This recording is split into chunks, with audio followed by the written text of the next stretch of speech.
अब हम एक काम करते हैं, बिग मार्केट वर्सेस में हमारे साथ बातचीत करने के लिए हीलियोस इंडिया के सीईओ दिनशो ईरानी जुड़ गए हैं। उनसे करते हैं खास बातचीत। दिनशो जी, गुड मॉर्निंग। क्या क्या व्यू बन रहा है इस समय मार्केट को लेकर? क्या एक करेक्शन की शुरुआत है यहाँ पर?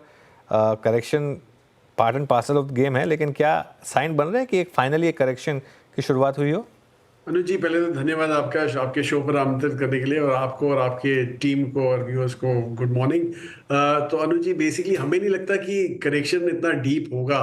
वो दिख रहा है आपको क्योंकि ग्लोबली थोड़ा मार्केट्स वीक है, इसलिए इंडिया थोड़ा कहते हैं ना माथा टेक रहा है उनको, तो इसलिए हो रहा है शायद। पर अदरवाइज हमें नहीं लगता कि इतना डीप करेक्शन आपको दिखेगा, गिवन के हमारे फ्लोज जो है वो काफी अच्छे हैं। डोमेस्टिक फ्लोज की बात कर रहा हूँ, और एफआईएस भी आपने देखा है कि जैसे ही उनको एक डील दिखती है बाजार में, जैसे ही कोई चीप सेलिंग होती है इनसाइडर से, तो वो आ जाते हैं खरीदने को। तो ऑब्वियस है कि इंडिया का जो अभी ओहदा है ग्लोबली, वो काफी बढ़ चुका है। और आपको ये दिखा भी है आपके एमएससीआई ईएम में, शायद पहली बार ही कभी ऐसा हुआ है कि इंडिया का वेट चाइना से इंच अप हो रहा है आस्ते आस्ते। सो इट्स ऑब्वियस कि इंडिया एक बहुत ही अट्रैक्टिव मार्केट हो गया है ग्लोबली। एंड डोमेस्टिक से तो फ्लोज आपने देखे ही हैं, काफी स्ट्रांग रहे हैं। बहरहाल फंडामेंटल की अगर जो बात करें, तो वहां पे थोड़ा स्ट्रेच है, और इसीलिए हमें लगता है कि आपको स्टॉक स्पेसिफिक करेक्शन काफी दिख सकता है। बेसिकली इंडेक्स में शायद टाइम करेक्शन दिख जाए, लेकिन पॉकेट्स अगर जो देखें आप, तो वहां पे आपको करेक्शन काफी डीप दिखेगा। तो I think that is how we are looking at the markets. Okay. अच्छा, सेक्टोरली अब मार्केट में क्या अप्रोच रहेगी? क्योंकि इस मार्केट में सबसे बड़ा सरदर्द अभी तक जो बना हुआ है वो है बैंक्स। अब तक सिर्फ प्राइवेट बैंक्स अंडर प्रेशर थे, अब इवन पीएसयू बैंकों में भी, जैसे एसबीआई में भी काफ़ी सेलिंग प्रेशर आ गया। तो यहाँ पर क्या व्यू बनेगा? जी देखिए Anuj ji, actually PSU overall, I mean आप बैंक्स अगर जो साइड में भी रखें और दूसरे भी सेक्टर देखें, काफी हद तक प्रेशर आ गया है वहां पे, क्योंकि गवर्नमेंट एक्सपेंडिचर, जैसे आपने जीडीपी नंबर देखे होंगे जून एंड के जो आए थे, तो उसमें ऑब्वियस था कि गवर्नमेंट स्पेंडिंग काफी हद तक बंद हो चुकी है, और इसलिए काफी प्रेशर बना हुआ है वहां पे। और बैंक्स पे एक्चुअली हमें नहीं लगता कि इतना, वैसे ही उनके जो वैल्यूएशन थे वो काफी हद तक अच्छे बड़े थे। लेकिन ये मुझे लगता है कि बेसिकली वैल्यूएशन करेक्शन है, fundamentally there is no issue PSU banks में, क्योंकि एसेट क्वालिटी काफी हद तक उनकी बरकरार रही है, और लगता है कि आगे भी रहेगी।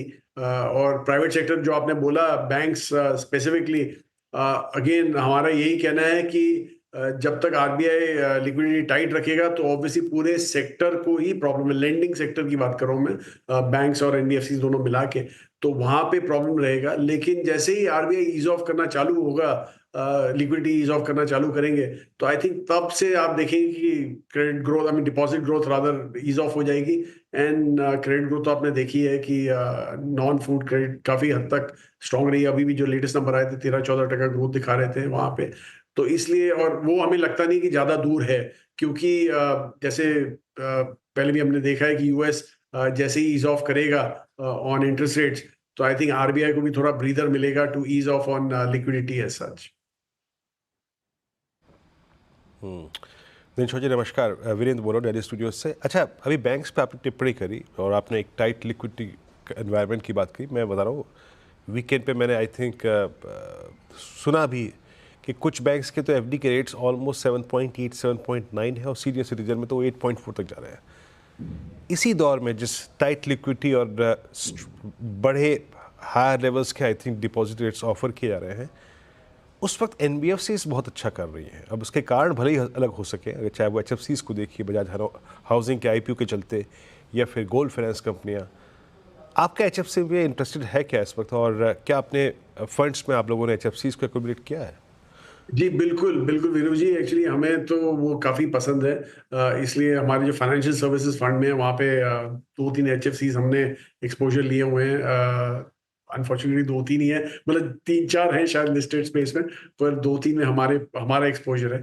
और दूसरा आपने जो बोला कि जो एनबीएफसी स्पेस है, वहाँ पे अगर जो आप वो भी साइड में, लेंडिंग स्पेस साइड में रखें फाइनेंशियल सर्विसेज में, तो नॉन लेंडर्स, मतलब एज इन जो सर्विसेज वाली कंपनीज हैं, वो तो बहुत ही बढ़िया कर रही हैं आज की तारीख में। इसलिए हमें लगता है कि वहां पे आपको ज्यादा ग्रोथ दिखेगा, देन लेंडिंग सेगमेंट। और दूसरा जो आपने बोला कि जैसे जो प्रेशर गिर रहा है डिपॉजिट रेट्स पे, जिस हिसाब से बढ़े जा रहे हैं, मुझे I am sure RBI also comfortable नहीं है वहां पे, क्योंकि उनको आपको ऑब्वियसली बैंक इतना एब्जॉर्ब नहीं करेगा, they will pass it on to the end consumer. जो हाइक होगा उनका कॉस्ट ऑफ बोरोइंग जो हो रहा है वो they lend on, pass on to the consumer. तो वहां पे आप देखिए कि रियल इंटरेस्ट रेट जो है इंडिया में काफी हाई हो चुके हैं, हिस्टोरिकली तो ऑल टाइम हाई पे है शायद। तो वो मुझे लगता है कि आरबीआई भी कंफर्टेबल है, इसलिए हमें लग रहा है कि वेरी शॉर्टली आप देखेंगे कि इक्विटी पहले जो चालू होगा वो लिक्विडिटी ईज ऑफ होगा, and probably afterwards interest rate cut भी चालू हो जाएंगे। चलिए, तो एक तो मतलब बाजार के दो धड़ों की बात हो गई यहाँ पे, बैंक्स, एनबीएफसीज। एक और थोड़ा चैलेंजिंग फेज से गुजर रहा है auto segment, not exactly two wheeler space, वो है पैसेंजर व्हीकल सेगमेंट। और जरा प्लीज़ एक बार निफ्टी ऑटो का चार्ट लेके आइएगा। निफ्टी ऑटो आपकी स्क्रीन पे 25,362 पे आज अपने 50 डे एक्सपोनेंशियल मूविंग एवरेज को वायलेट करके ट्रेड कर रहा है। ये जो इनफैक्ट फादर ने भी एक अलर्ट जारी किया था Dinshaw ji, specially for banks and NBFCs के जो फंडिंग करते हैं वो डिस्ट्रीब्यूटर्स की, डीलर्स की, माफ़ कीजिएगा, उस पर उन्होंने एक रेड फ्लैग रेज किया था। जिस प्रकार की इन्वेंट्रीज हैं पैसेंजर व्हीकल सेगमेंट में, और अब एक फेस्टिवल सीजन शुरू हो रहा है, आपका ऑटो पे क्या स्पेशली पैसेंजर व्हीकल सेगमेंट पे टेक है? जी, आई थिंक पीवी व्हीकल में एक्चुअली वो एक जो होता है ना ग्लेरिंग एग्जांपल है डिमांड स्लोडाउन का, वो आपको पीवी सेगमेंट में दिख रहा है। वहाँ पे जो इन्वेंट्री बिल्डअप हुए हैं, ऑलमोस्ट 2 महीने के आसपास इन्वेंट्री अभी घूम रही है वहाँ पे डीलर के एंड पे, जो हेल्दी नहीं है। नॉर्मली 1 महीना मैक्सिमम होती थी डीलर की एंड पे इन्वेंट्री पर, अभी क्लोज टू 2 मंथ्स हो गए। तो ये सब हेल्दी साइंस नहीं है, और एक्चुअली हमें नहीं लगता कि फेस्टिव सीजन भी इसको इतना पुश कर सकेगा गोइंग फॉरवर्ड, क्योंकि ऑलरेडी देखा है आपने साउंड बाइट इतने पॉजिटिव नहीं आए। जो फेस्टिव सीजन अभी चालू हुआ है, गणेश चतुर्थी एक बहुत ही बढ़िया दिन था, पर इतना बढ़िया ऑफ टेक नहीं हो रहा है वहां पे उस समय भी। तो अभी देखते हैं आगे चल के शायद पिकअप आ जाए, लेकिन हमें बिल्कुल कंफर्ट नहीं है पीवी सेगमेंट पे। और इनफैक्ट हमारे जो एनबीएफसी जो हमारे पास है, जो एचएफसी के बिसाइड्स हैं, वो हमारे सीवी लेंडर्स मोर फोकस्ड है देन पीवीज। तो इसलिए हमें वहां पे ज्यादा कंफर्ट है देन, और वो भी सीवीज पे इसलिए कंफर्ट है क्योंकि एक तो इकोनॉमिक ग्रोथ के लिए आपको कमर्शियल व्हीकल की जरूरत पड़ती है। पीवीज में भी आपने देखा है कि एसयूवी जो सेगमेंट था वही था जो ग्रो हो रहा था, वो अभी स्लो डाउन की फेज पे है। These are all alarming signs, तो बहुत ही कंसर्निंग है ऑन द कंजम्पशन फ्रंट।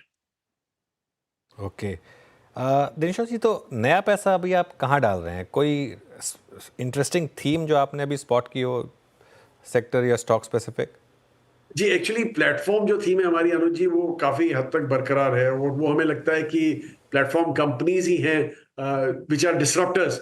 कोई भी आप सेगमेंट में देख लीजिए, वही डिसरप्टर होते हैं। तो हमें लग रहा है कि वहां पे आपको अच्छा ऑफ टेक देख सकता है, गिवन दैट इकोनॉमी ग्रो हो रही है। और दूसरा एक्चुअली जो आपने बोला नया पैसा, हम इतने रश में नहीं है आज की तारीख में नया पैसा इन्वेस्ट करने के लिए।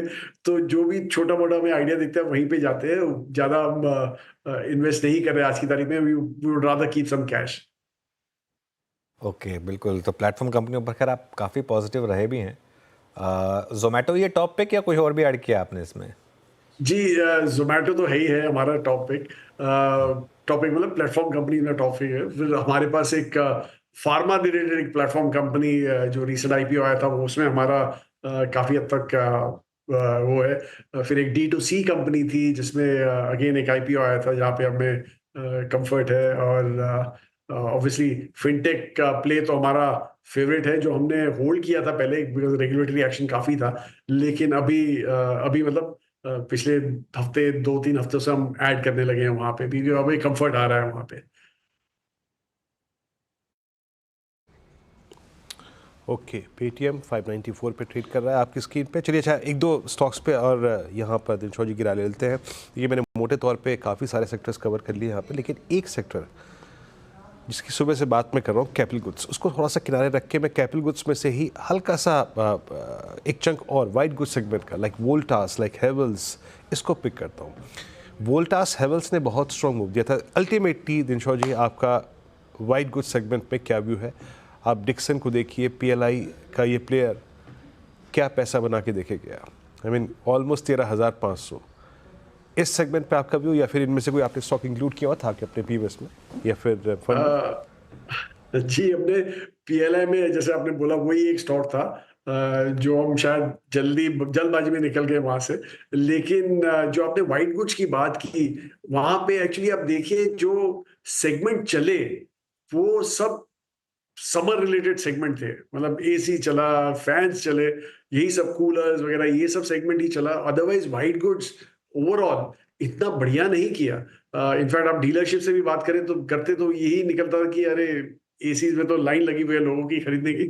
तो इसलिए हमें लग रहा है कि वो सेगमेंट की अभी स्टोरी ओवर हो गई है, और वैल्यूएशन एक्चुअली आप देखें तो काफी हद तक स्ट्रेच्ड है वहां पे। इसलिए हमें आज की तारीख में कंफर्ट नहीं है। और दूसरा, डिमांड ऑफ टेक भी नहीं है ऑन द कंजम्पशन फ्रंट, तो इसलिए we would rather stay away. That's what our feels. Okay चलिए, अब दिनशॉ जी बहुत बहुत शुक्रिया आज हमारे साथ